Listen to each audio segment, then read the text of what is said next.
Good afternoon. My name is Oliver Meyer-Behrend, and today we're going to be exploring a 300-year journey of European history and art. We're moving from the Quattrocento, where artists first cracked the code of 3D space, mainly through leading lines. Then we'll go to the Cinquecento, where art reached a peak of mathematical perfection. And finally, after that, to the Baroque, an era of high-stakes theater and intense emotion. We'll see how art was used as a tool for political power, religious conversion, and also show how art symbolized the evolution of, how people are portrayed. All right. Starting off in the Quattrocento, Italy. The early Renaissance. This image right here is the Tribute Money by Masaccio, created in the year 1425.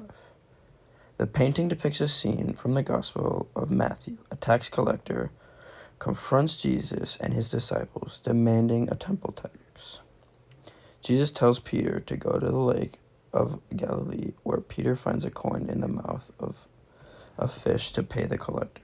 In 1427, Florence was debating whether a new tax called the catasto was a good idea or not.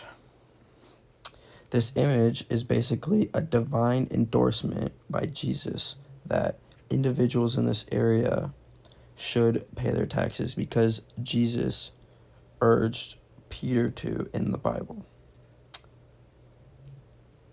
All right. This represents early Italian humanism. For the first time in thousands of years, sacred figures weren't floating around, but finally they were brought down to earth and have weight.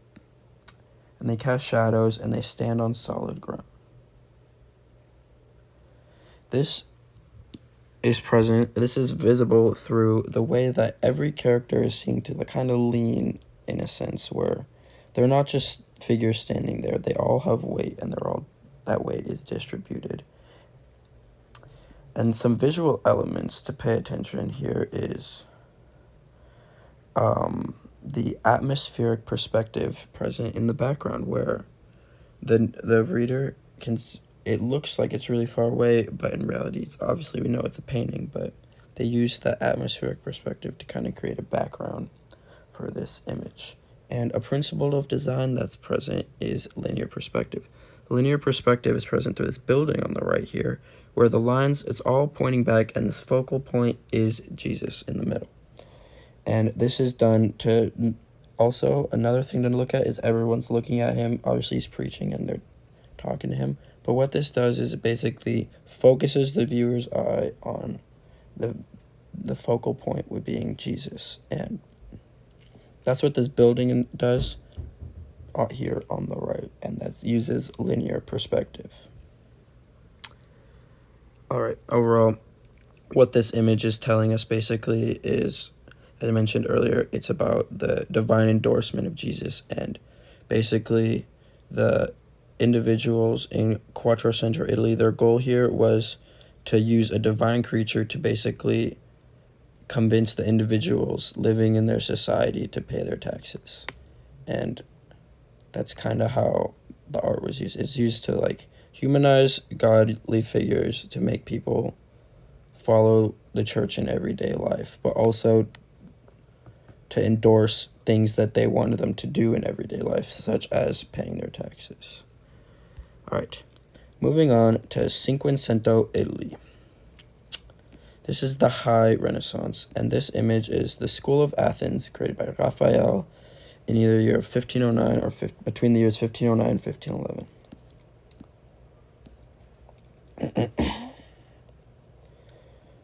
All right.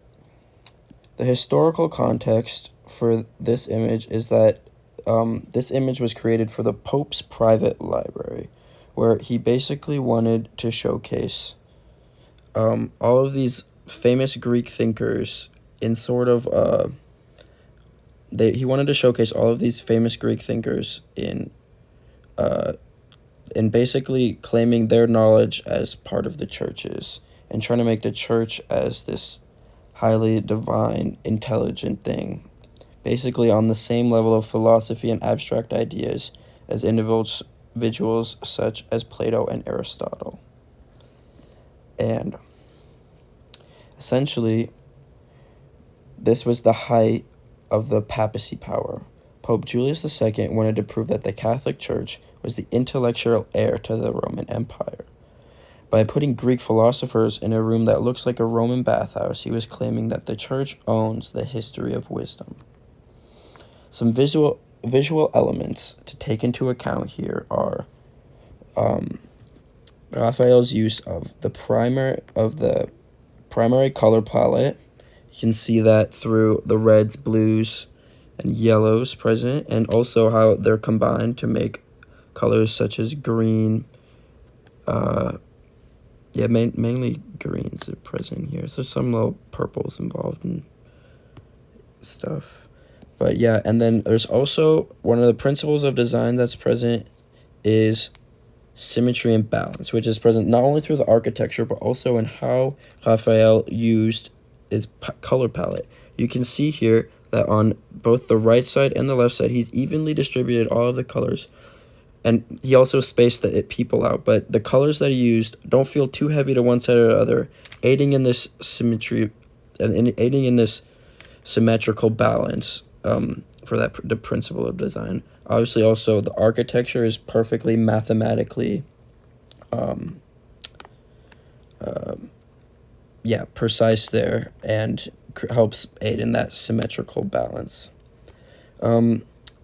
Overall, the Cinquecento Italy area, this art piece basically just shows how the purpose of this was to basically relate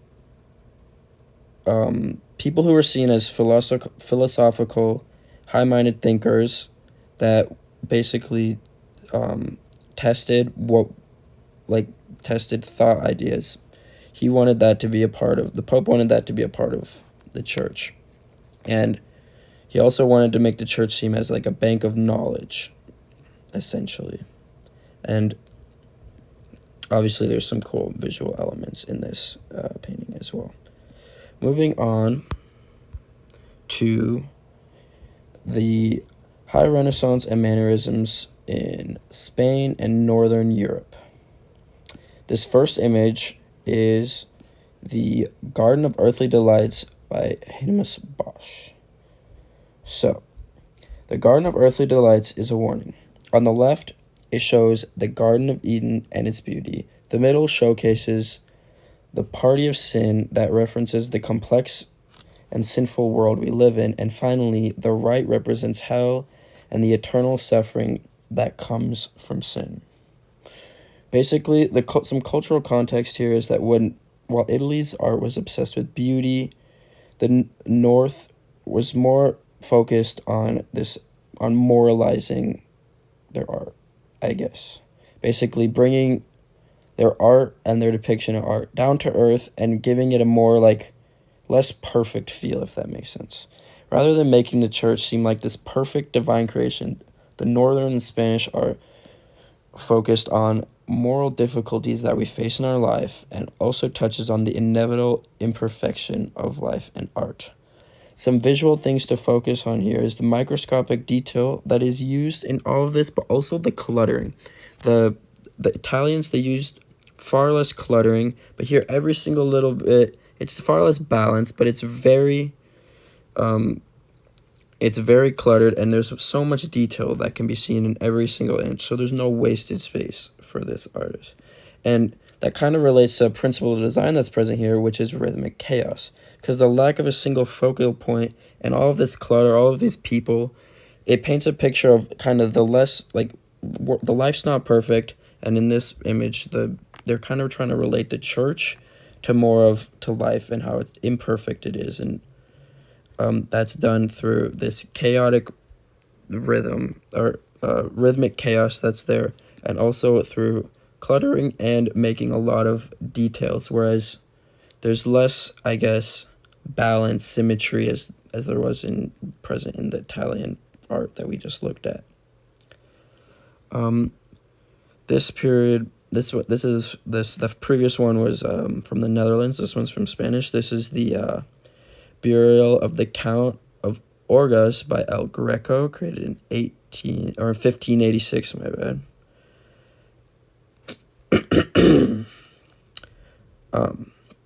So some historical context here. The Burial of the Count of Orgaz tells a local legend.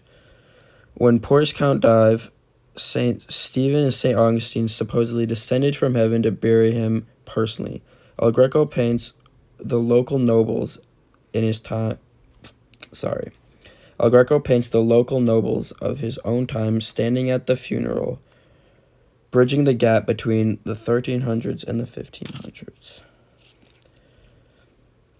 This mannerism, El Greco uses acidic colors, pinks, yellows, and grays. This is visual elements, sorry. Some visual elements are the mannerisms. El Greco uses acidic colors, pinks, yellows, and grays that don't occur in nature. The figures are elongated, stretched out, and look like flickering candles.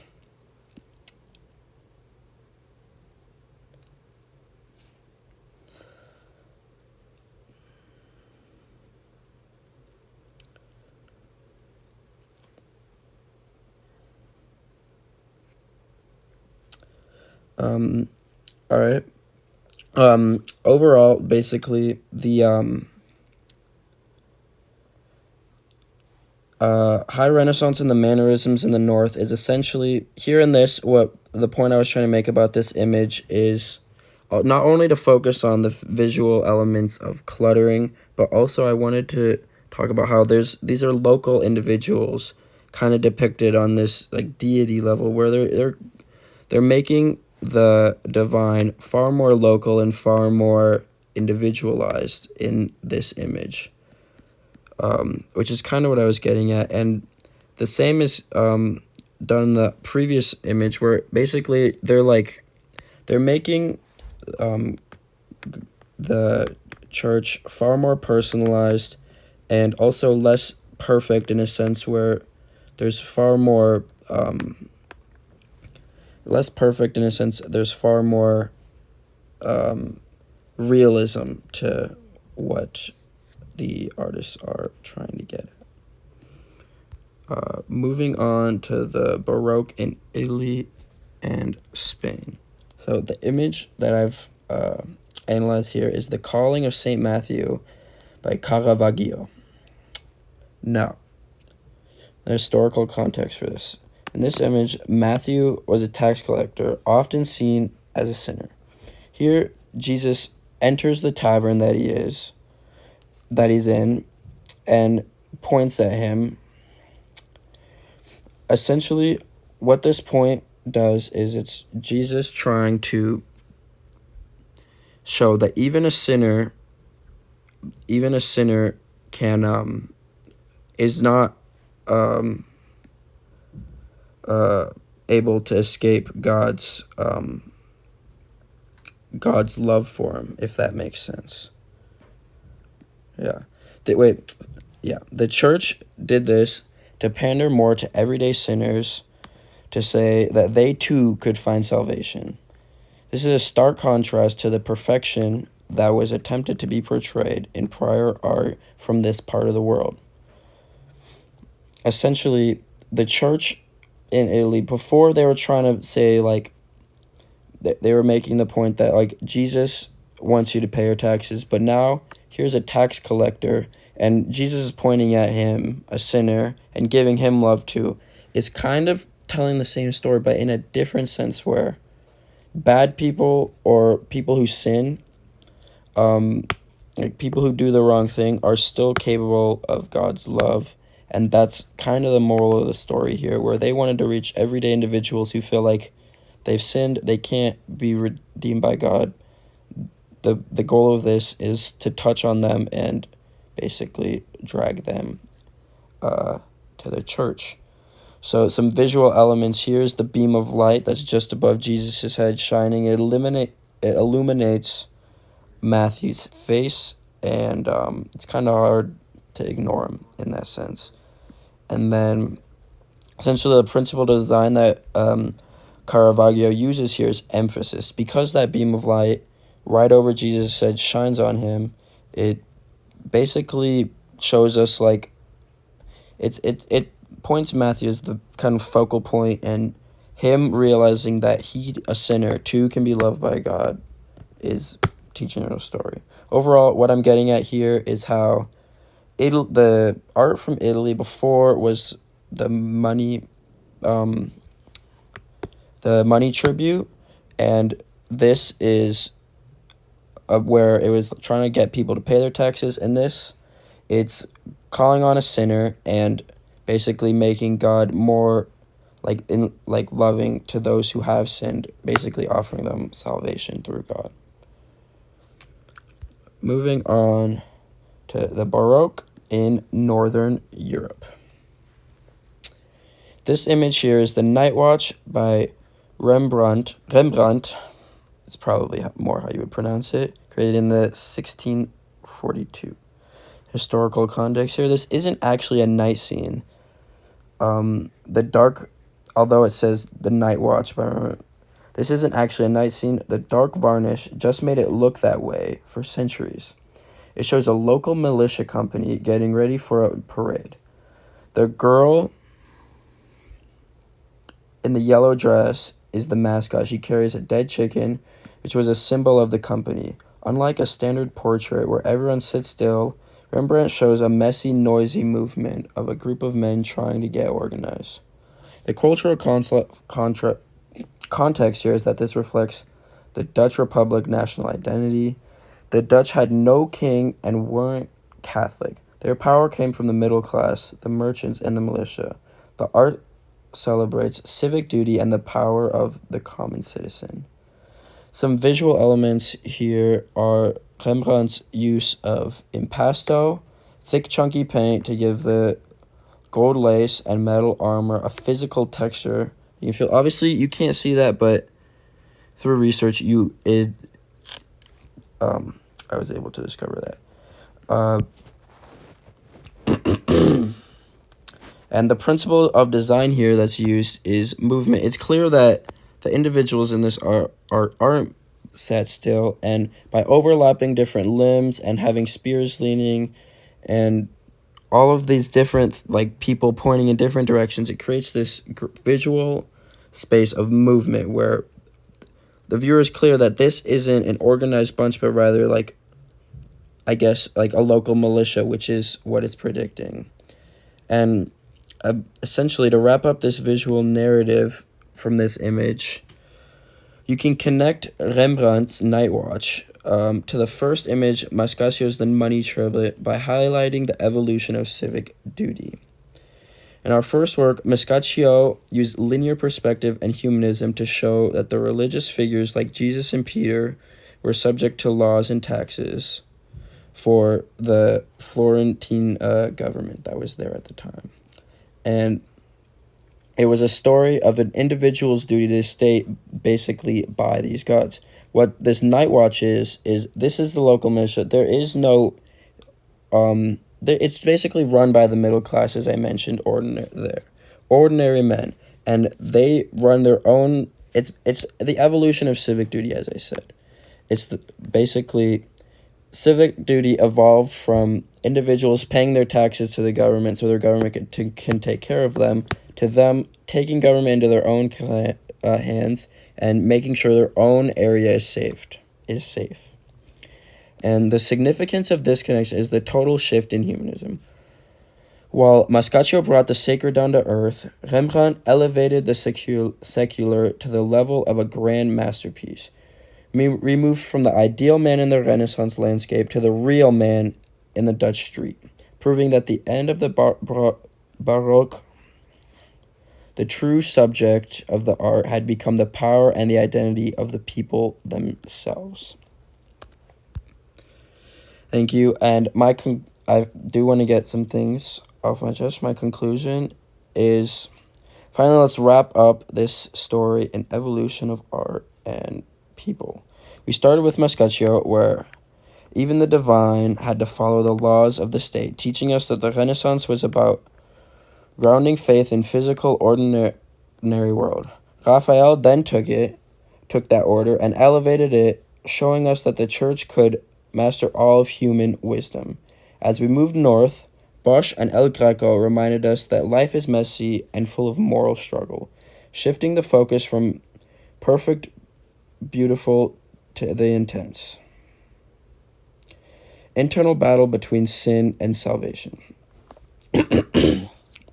Caravaggio then brought the battle into the streets, proving that God's light can find a sinner in a dark tavern, making them feel gritty and personal. Finally, Rembrandt turned the spotlight entirely into the common citizen, showing that power once held by popes and kings now belonged to people themselves. Ultimately, we've learned that art evolved from a tool of divine instruction into a celebration of our own lived experiences. We moved from the ideal to the real, proving that the true subject of art is and always has been us. Thank you very much. This was my presentation.